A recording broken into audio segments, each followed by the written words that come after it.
今天不是感恩节，没有果汁哦，但是我真的很想跟同学分享我对于老师的感恩。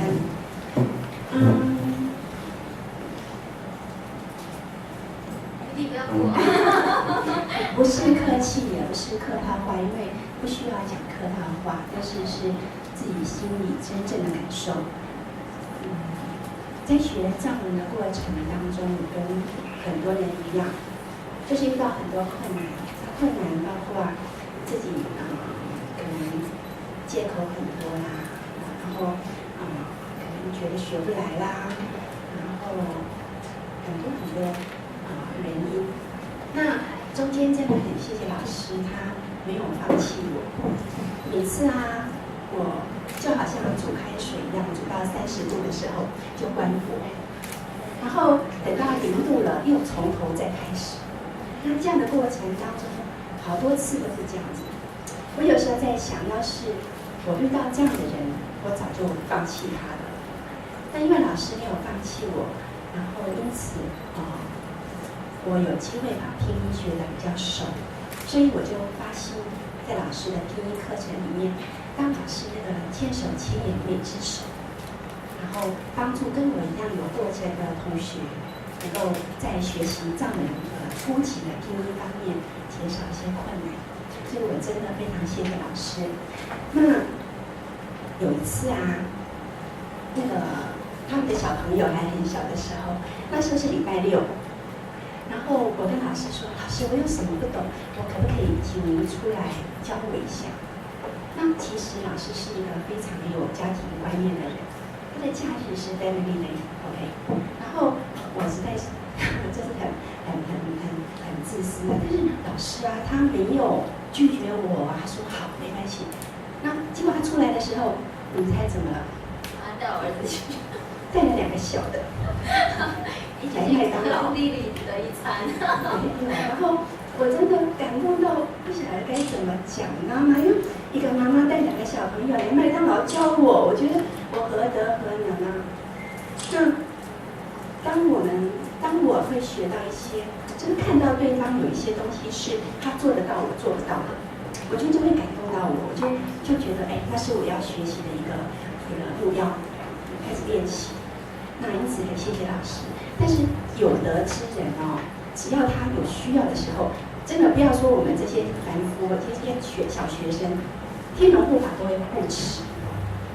我记得有一次师长生病 ，OK， 然后那一次真的是很深刻的经验我听到老师的电话以后，我就觉得好像真的好像我的家人然后我就跟几个同学说，我们就发mail打电话，请我们反正用到我们所有可以认识的上师寺院等等的关系，这关系很重要有关系就没关系，看一下，没关系就是有关系那很多寺庙就当那个师长修法，那为什么师长可以有这么样的好的一个机会？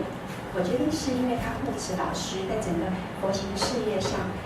其实据我所知，师长本身并没有学习藏文，对不对？那你为什么要护持老师？让他教我们藏文，所以业力不可思议那我就跟师长说，你应该好好珍惜你的身体，因为你对我们很重要。那更不要讲家里的3个小孩。那因此很谢谢老师，还有师长，还有同学们，大家能够发心的学习。我很尊敬学藏文的同学，因为学藏文的人基本上不是为了做生意赚钱才来学藏文。那因此教藏文的老师，那正是我们更要尊敬，因为他们拿了一点点的，连车马费都不够，讲到吹嘎转坡，那下面还写我们话多，对不对？所以实在是很不容易的一件事情为了佛法而播种。那因此今天很感谢同学们，然后来参加，还有像是能够莅临。那我们有几个老同学，然后跟老师我们有排练。来4大美女。吉祥上人歌。那这一首歌在大家的那个本子上。不好意思，这首是最后一首哦。对，好，那但是因为那个有的上司可能要先离开哦，所以我想我们就先表演哦，不然我打扮的好美丽哦。好，那这首歌是2010年4月14号的时候，在金海玉树发生了一个规模7.1的大地震哦。那时候有一群藏族歌手呢，就同心协力为这个历经苦难的西藏人，哦，基本上我觉得西藏人民真的是多灾多难哈。那他为了他们呢，点燃了无限的希望哈。那同学如果到部落格上面看呢，其实它有中文的版本，好，有中文版本呢，好像这个，不好意思，要陪第18页。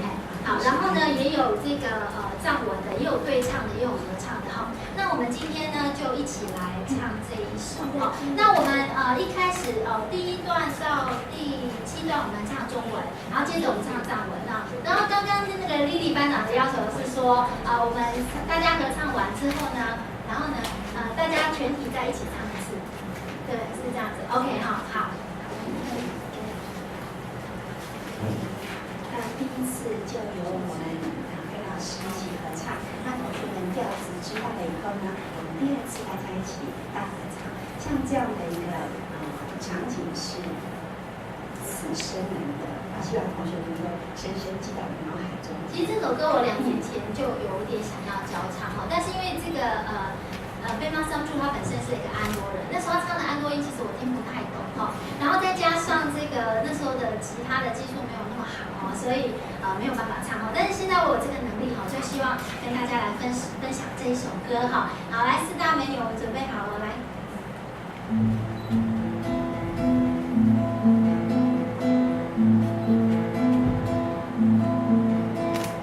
我山我水我谷，我兄弟姐妹我父母，天塌下来顶得住，一线进去也不顾。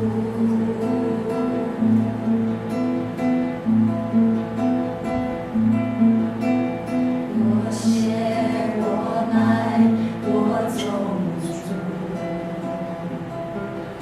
我同胞骨肉我民族，风雨来时谁退缩？扛起生命不迷途。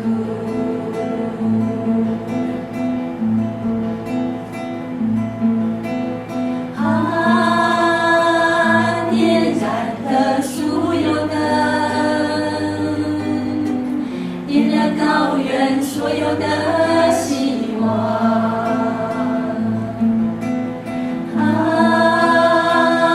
怒放的歌声花，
越罪，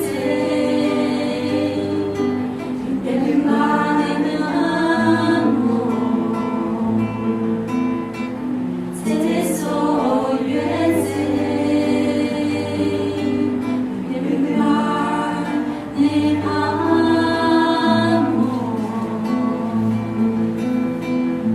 好，我们大家一起唱哦，好不好？从第一段开始。我山我水我故土，我兄弟姐妹我父母，天塌下来定得住，地陷进去也不哭。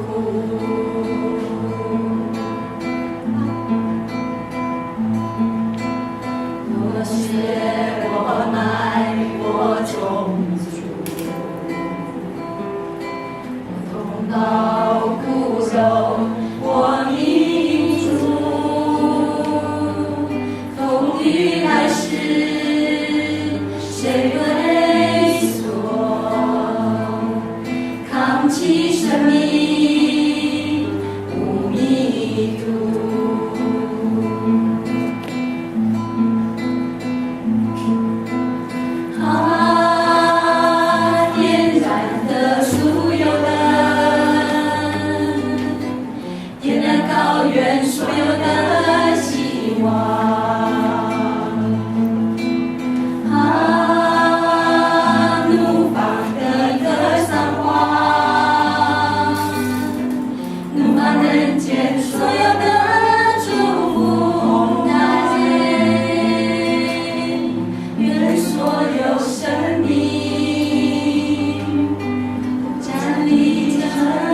哇，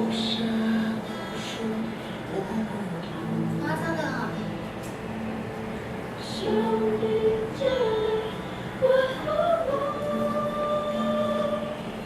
天塌下来。这个有来台湾唱过三木歌。平息进去。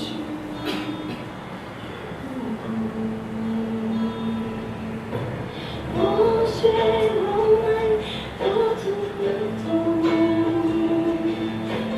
我同胞骨肉，我民族。风雨来时，谁退缩？扛起生命，你读。好，然后它也有藏文的版本。我与你去，你항상 하나없어 네 밤아 난 너로 이 밤이 这个是对唱的版本哈，然后还有一个是大合唱的藏文版本。好，所以网络上其实有很多资源可以去。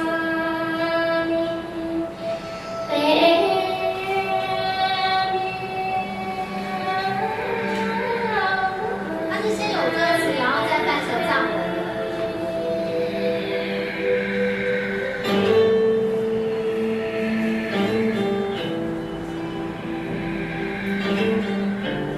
他们每个人都有带念经。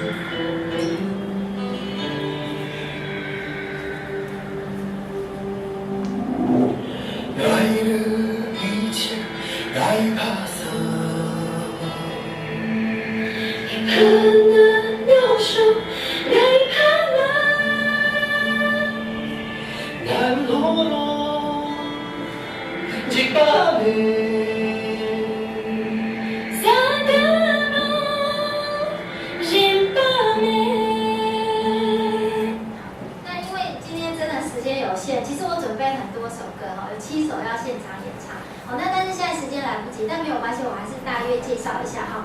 那在第4期跟第5期中间呢，我有在 YouTube 的频道上面哈成立一个频道，然后把我们每周上课的歌曲呢哈播在上面哈，那它是长这样子，这是我的 YouTube 频道哈，然后里面呢有这个目前已经有131个影片在上面哈。然后呢，这个最初我是想给那个不能来上课，比如说安妮啦跟阿月师姐哈，但还是报名来护持的同学们能够在家里自习哦，因为我觉得网络上上课也是我未来可能一个趋势哈。当我退隐的时候，好，然后呢也能让来上课的同学回家复习，因为多半上课你唱一次回家可能会忘记它的曲调哈。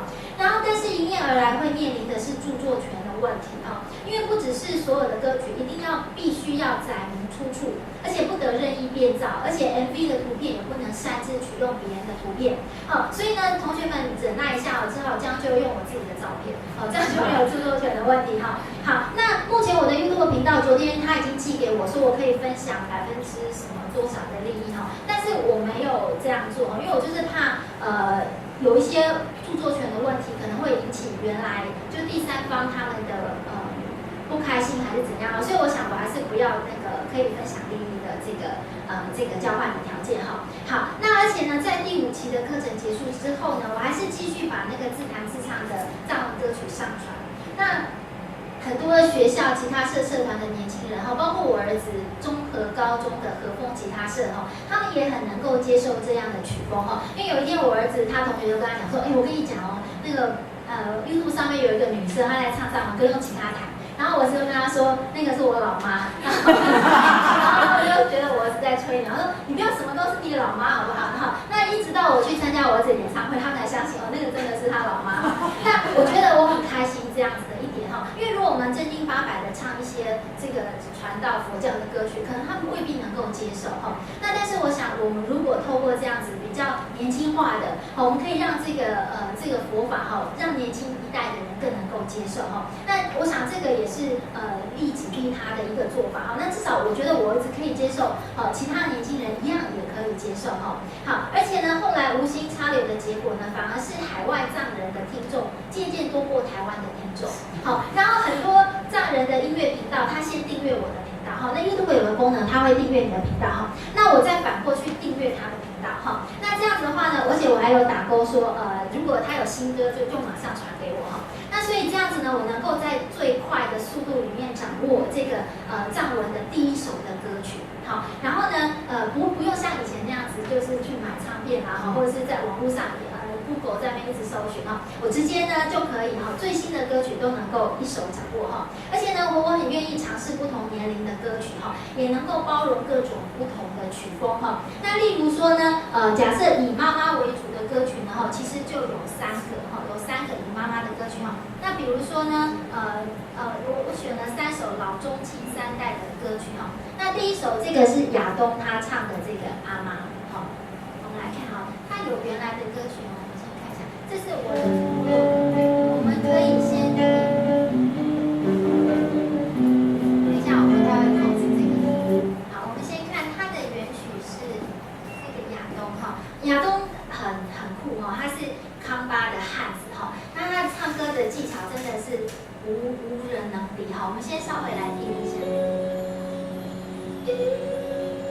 我们听现场的版本好了，好，有现场的版本跟 MV 的版本。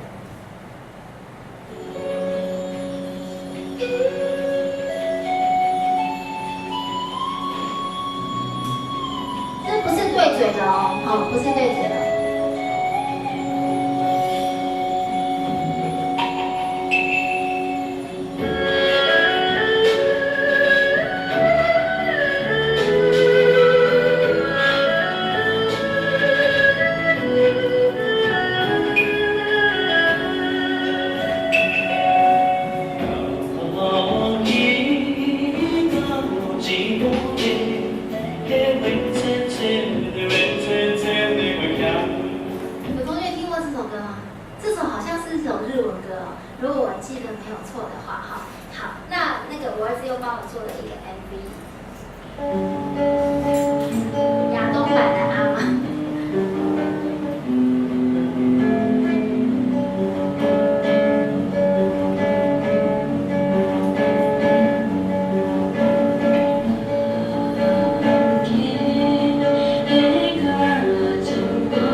我上课的时候就有一个女同学，她非常喜欢公嘎的歌哈，好，所以后来我也找了很多公嘎歌，但是我找很多公嘎歌以后，她就没有来了。好，那她的这个公嘎的歌也非常好听，我们先听她原曲的，因为我觉得要从YouTube比较好听。好，那她是那个亚东的徒弟，好，我们来听她的妈妈，不一样的感觉。那像这样一样的主题的歌，其实有很多不同的曲风。好，那如果依照2年前的我，可能没有办法每个曲风都去尝试。好，那但是我觉得有磨练就是会有进步哈，所以我们就可以尝试不同的曲风。那当然它的词义也会有不同。这首效果很好，还有成立一个阿妈拉文化传播公司。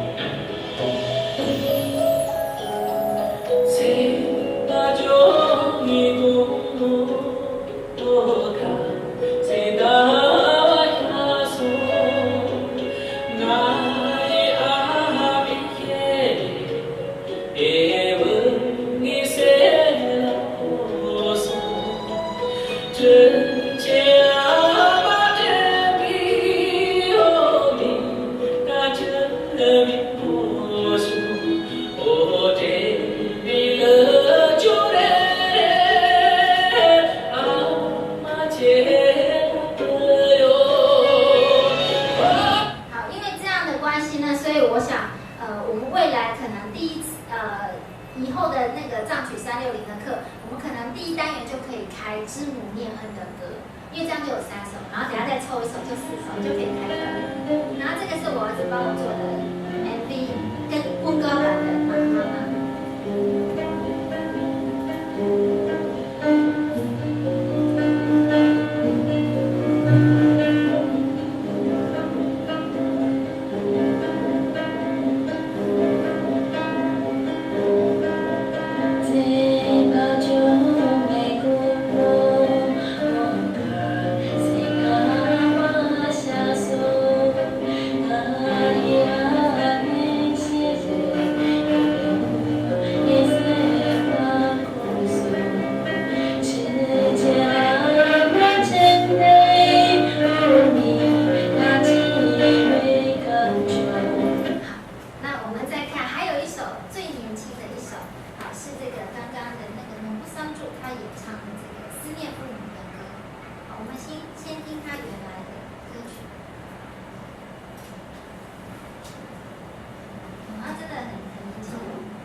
曲风都不一样，但是都很好听。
比喻的方式，然后来比喻这个人世间的这个感情。那我觉得这个是很微妙微笑的哈。那如果同学之后来上课呢，我们都可以从藏文的词义去了解。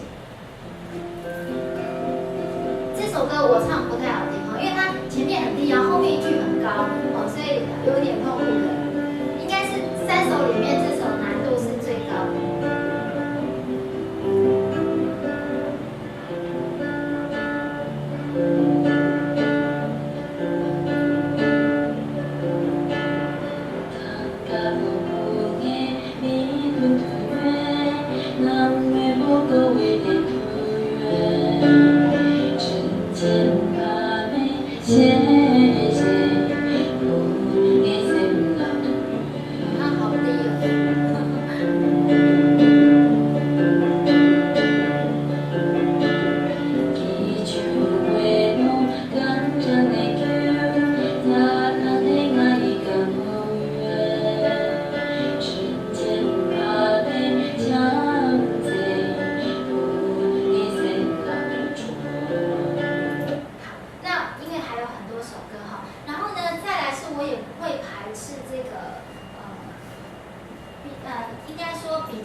比如说我们来看有一首哈，这首我们刚刚有唱过哈，我们来看一下是这个巴桑他演唱的这个青藏高原哈。但是我跟你们讲，这首歌其实很多人唱过哈，尤其是在大型的这个春晚的这个晚会里面，哦，就是最常表演的西藏歌曲哈。那它的原唱其实是巴桑哈，她是这个女生哈，她有点像我们早期的邓丽君嘛，好，就是那种军中情人的那样子的一个歌手哈。那她演唱的这个藏文版本哈，那但是后来有一个歌手，他叫韩红哈，他非常的聪明，好，他就去买下这个所有演唱会演唱这一首歌的版权，好，还有天路跟青藏高原的版权，好，所以后来很多人会以为是韩红是原唱，但是其实并不是哈，其实这个巴桑才是原唱。那我们先听韩红她唱的中文版本，同学一定听过哈，我们星光大道有人比这首哈。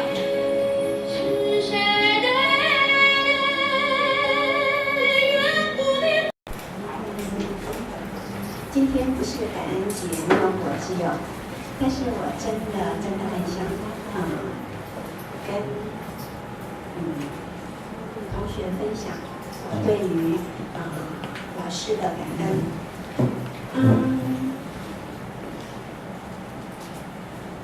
你不要哭。不是客气，也不是客套话，因为不需要讲客套话，但是是自己心里真正的感受。在学藏文的过程当中，跟很多人一样，就是遇到很多困难，包括自己可能借口很多啦，然后可能觉得学不来啦，然后很多原因。那中间真的很谢谢老师，他没有放弃我。每次我就好像煮开水一样，煮到30度的时候就关火，然后等到0度了又从头再开始。那这样的过程当中，好多次都是这样子。我有时候在想，要是我遇到这样的人，我早就放弃他了。但因为老师没有放弃我，然后因此我有机会把拼音学得比较熟，所以我就发心在老师的拼音课程里面，当老师那个千手千眼每只手。今天不是感恩节那么火之友，但是我真的很想跟同学分享我对于老师的感恩。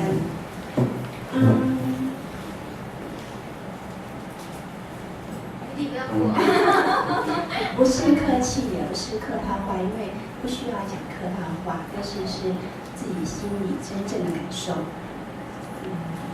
在学藏文的过程当中，跟很多人一样，就是遇到很多困难，包括自己可能借口很多啦，然后可能觉得学不来啦，然后很多原因。那中间真的很谢谢老师，他没有放弃我。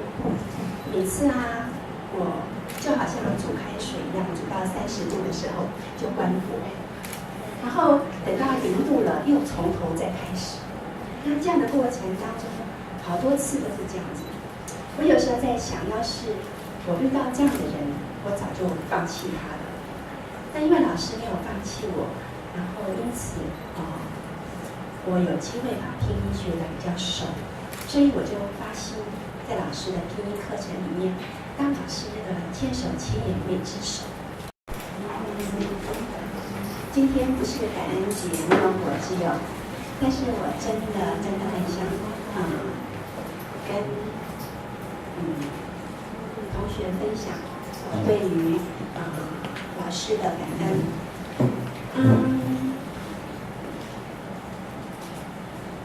你不要哭。不是客气，也不是客套话，因为不需要讲客套话，但是是自己心里真正的感受。在学藏文的过程当中，跟很多人一样，就是遇到很多困难，包括自己可能借口很多啦，然后可能觉得学不来啦，然后很多原因。那中间真的很谢谢老师，他没有放弃我。每次我就好像煮开水一样，煮到30度的时候就关火，然后等到0度了又从头再开始。那这样的过程当中，好多次都是这样子。我有时候在想，要是我遇到这样的人，我早就放弃他了。但因为老师没有放弃我，然后因此我有机会把拼音学得比较熟，所以我就发心在老师的拼音课程里面，当老师那个千手千眼每只手。今天不是感恩节那么火之友，但是我真的很想跟同学分享我对于老师的感恩。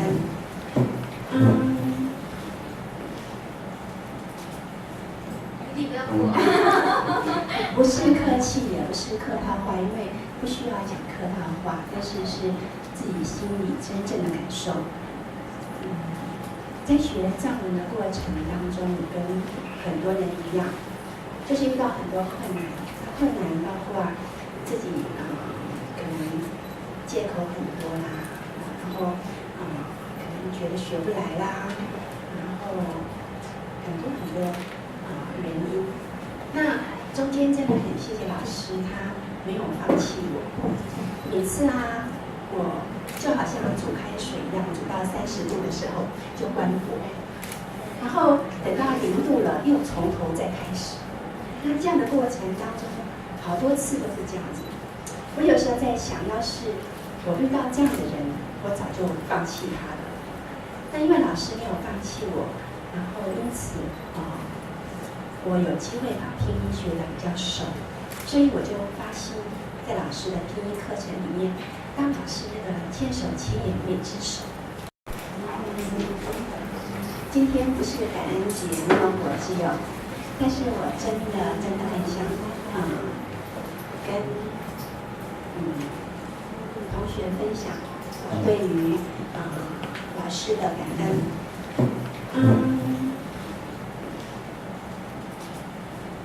你不要哭。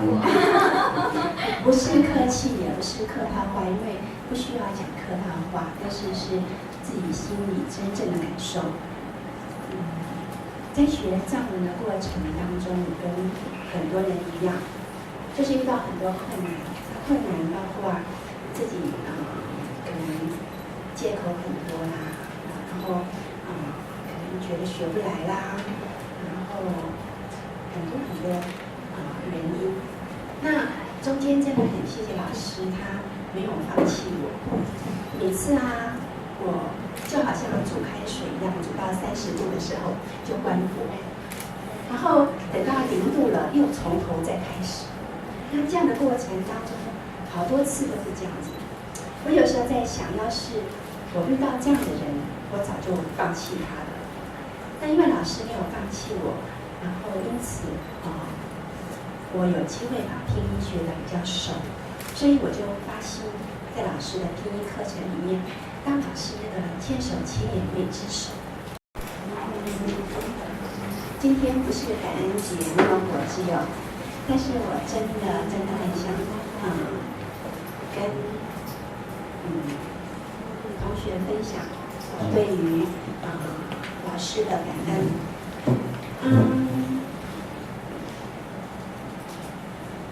你不要哭。不是客气，也不是客套话，因为不需要讲客套话，但是是自己心里真正的感受。在学藏文的过程当中，跟很多人一样，就是遇到很多困难，包括自己可能借口很多啦，然后可能觉得学不来啦，然后很多原因。那中间真的很谢谢老师，他没有放弃我。每次我就好像煮开水一样，煮到30度的时候就关火，然后等到0度了又从头再开始。那这样的过程当中，好多次都是这样子。我有时候在想，要是我遇到这样的人，我早就放弃他了。但因为老师没有放弃我，然后因此我有机会把拼音学得比较熟，所以我就发心在老师的拼音课程里面当老师那个千手千眼每只手。今天不是感恩节，那么我只有，但是我真的很想跟同学分享我对于老师的感恩。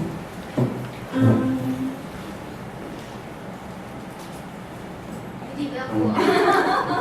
不是客气，也不是客套话，因为不需要讲客套话，但是是自己心里真正的感受。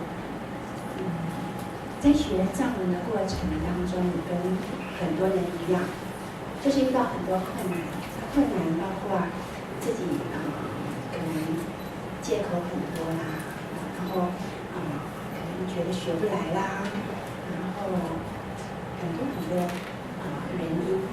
那中间真的很谢谢老师，他没有放弃我。每次啊，我就好像煮开水一样，煮到30度的时候就关火，然后等到0度了，又从头再开始。那这样的过程当中，好多次都是这样子。我有时候在想，要是我遇到这样的人，我早就放弃他了。但因为老师没有放弃我，然后因此我有机会把拼音学得比较熟，所以我就发心在老师的拼音课程里面，当老师那个千手千眼每只手。今天不是感恩节，没有果汁哦，但是我真的很想跟同学分享我对于老师的感恩。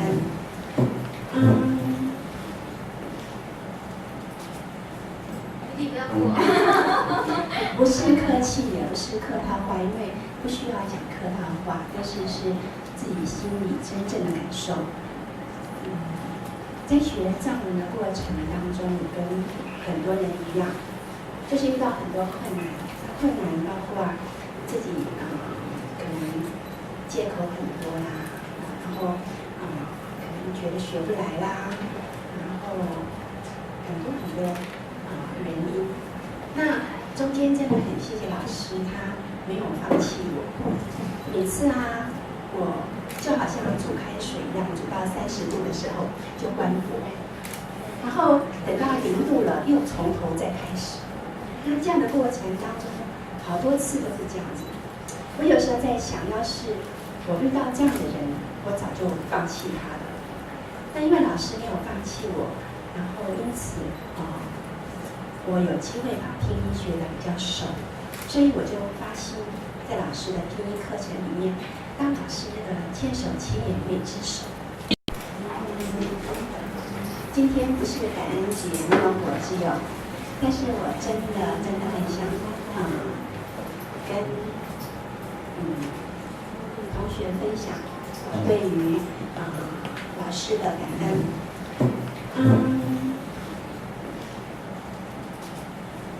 你不要哭。不是客气，也不是客套话，因为不需要讲客套话，但是自己心里真正的感受。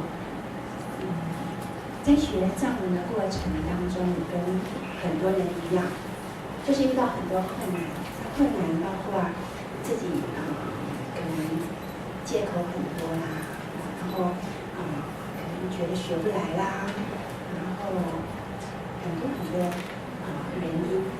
那中间真的很谢谢老师，他没有放弃我。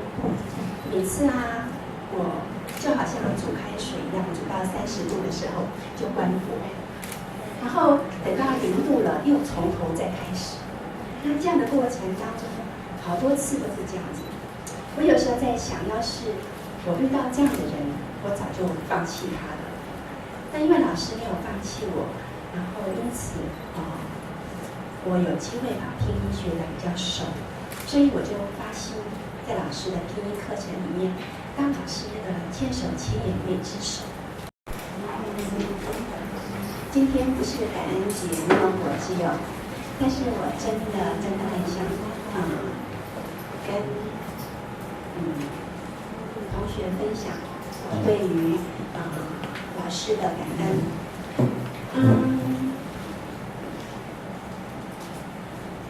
你不要哭。不是客气，也不是客套话，因为不需要讲客套话，但是自己心里真正的感受。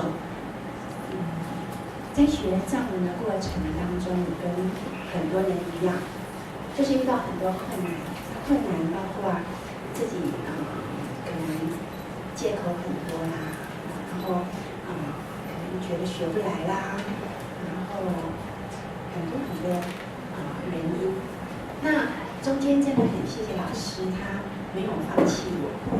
每次啊，我就好像煮开水一样，煮到30度的时候就关火，然后等到0度了，又从头再开始。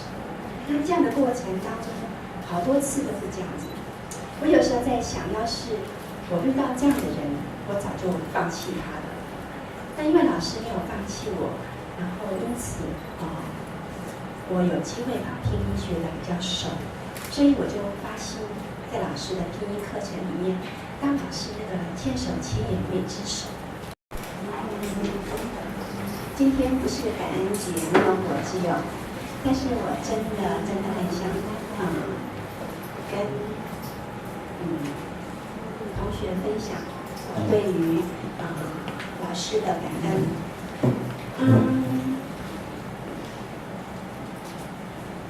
你不要哭。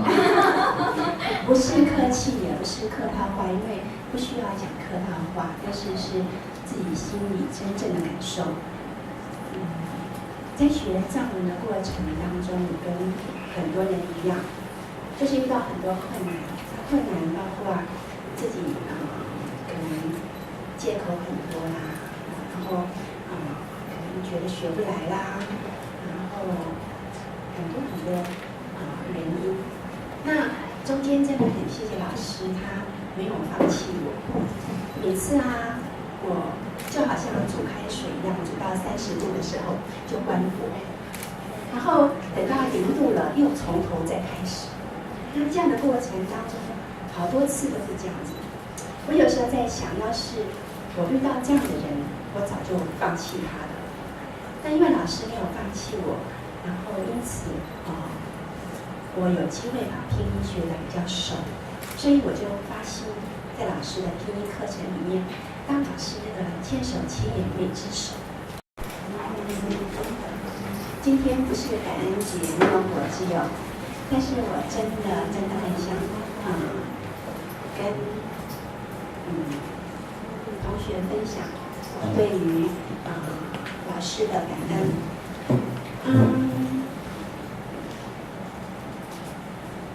你不要哭。不是客气，也不是客套话，因为不需要讲客套话，但是自己心里真正的感受。在学藏文的过程当中，你跟很多人一样，就是遇到很多困难包括自己可能借口很多啦，然后可能觉得学不来啦，然后很多原因。那中间真的很谢谢老师，他没有放弃我。每次我就好像煮开水一样，煮到30度的时候就关火，然后等到0度了又从头再开始。那这样的过程当中，好多次都是这样子。我有时候在想，要是我遇到这样的人，我早就放弃他了。但因为老师没有放弃我，然后因此我有机会把拼音学得比较熟，所以我就发心在老师的拼音课程里面当老师那个千手千眼未知手。今天不是感恩节，没有果汁有，但是我真的很想跟同学分享我对于老师的感恩。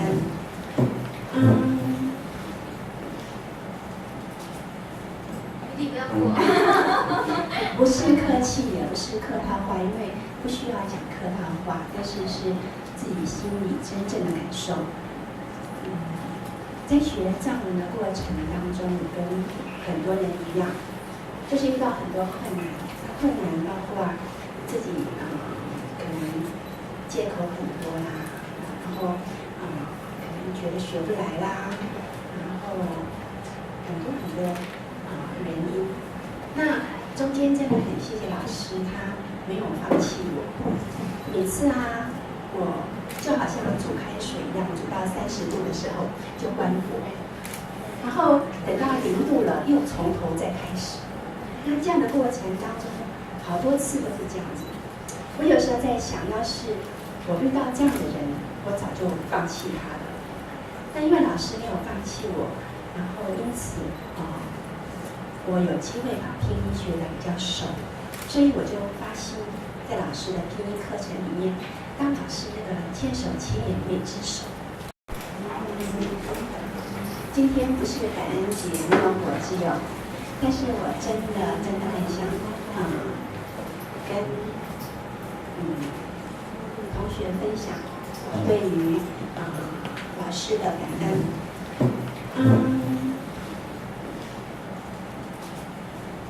你不要哭。不是客气，也不是客套话，因为不需要讲客套话，但是自己心里真正的感受。在学藏文的过程当中，跟很多人一样，就是遇到很多困难，包括自己可能借口很多啦，然后可能觉得学不来啦，然后很多原因。那中间真的很谢谢老师，他没有放弃我。每次我就好像煮开水一样，煮到30度的时候就关火，然后等到0度了，又从头再开始。那这样的过程当中，好多次都是这样子。我有时候在想，要是我遇到这样的人，我早就放弃他了。但因为老师没有放弃我，然后因此我有机会把拼音学得比较熟，所以我就发心在老师的拼音课程里面，当老师那个千手千眼每只手。今天不是感恩节，没有果汁有，但是我真的很想跟同学分享我对于老师的感恩。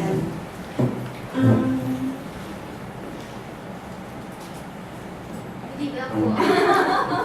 不是客气，也不是客套话，因为不需要讲客套话，但是自己心里真正的感受。在学藏文的过程当中，跟很多人一样，就是遇到很多困难，包括自己可能借口很多啦，然后可能觉得学不来啦，然后很多原因。那中间真的很谢谢老师，他没有放弃我。每次我就好像煮开水一样，煮到30度的时候就关火，然后等到0度了，又从头再开始。那这样的过程当中，好多次都是这样子。我有时候在想，要是我遇到这样的人，我早就放弃他了。但因为老师没有放弃我，然后因此我有机会把拼音学得比较熟，所以我就发心在老师的拼音课程里面，当老师那个千手千眼每只手。今天不是感恩节，没有果汁有，但是我真的很想跟同学分享我对于老师的感恩。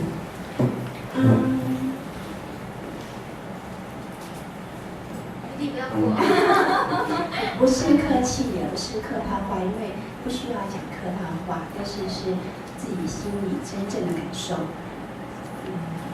在学藏文的过程当中，跟很多人一样，就是遇到很多困难，包括自己可能借口很多啦，然后可能觉得学不来啦，然后很多原因。那中间真的很谢谢老师，他没有放弃我。每次我就好像煮开水一样，煮到30度的时候就关火，然后等到0度了，又从头再开始。那这样的过程当中，好多次都是这样子。我有时候在想，要是我遇到这样的人，我早就放弃他了。但因为老师没有放弃我，然后因此我有机会把拼音学得比较熟，所以我就发心在老师的拼音课程里面，当老师那个千手千眼每只手。今天不是感恩节，没有果汁有，但是我真的很想跟同学分享我对于老师的感恩。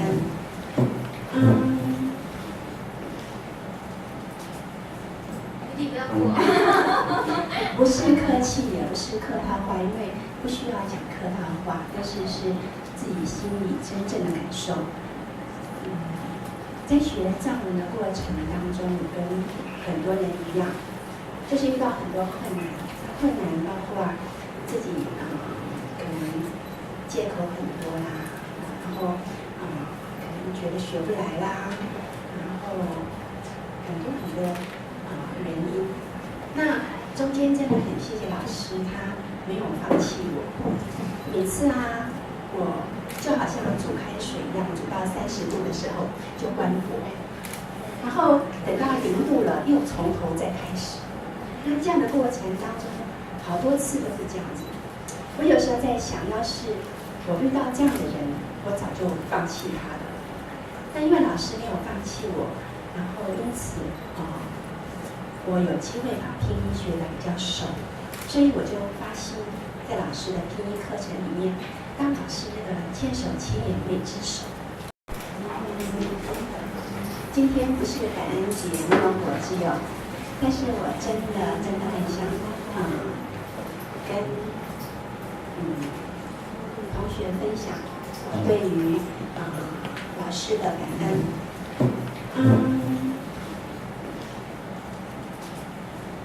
你不要哭。不是客气，也不是客套话，因为不需要讲客套话，但是自己心里真正的感受。在学藏文的过程当中，跟很多人一样，就是遇到很多困难，包括自己可能借口很多啦，然后可能觉得学不来啦，然后很多原因。那中间真的很谢谢老师，他没有放弃我。每次我就好像煮开水一样，煮到30度的时候就关火，然后等到0度了又从头再开始。那这样的过程当中，好多次都是这样子。我有时候在想，要是我遇到这样的人，我早就放弃他了。但因为老师没有放弃我，然后因此我有机会把拼音学得比较熟，所以我就发心在老师的拼音课程里面，当老师那个千手千眼每只手。今天不是感恩节，那么我只有，但是我真的很想跟同学分享我对于老师的感恩。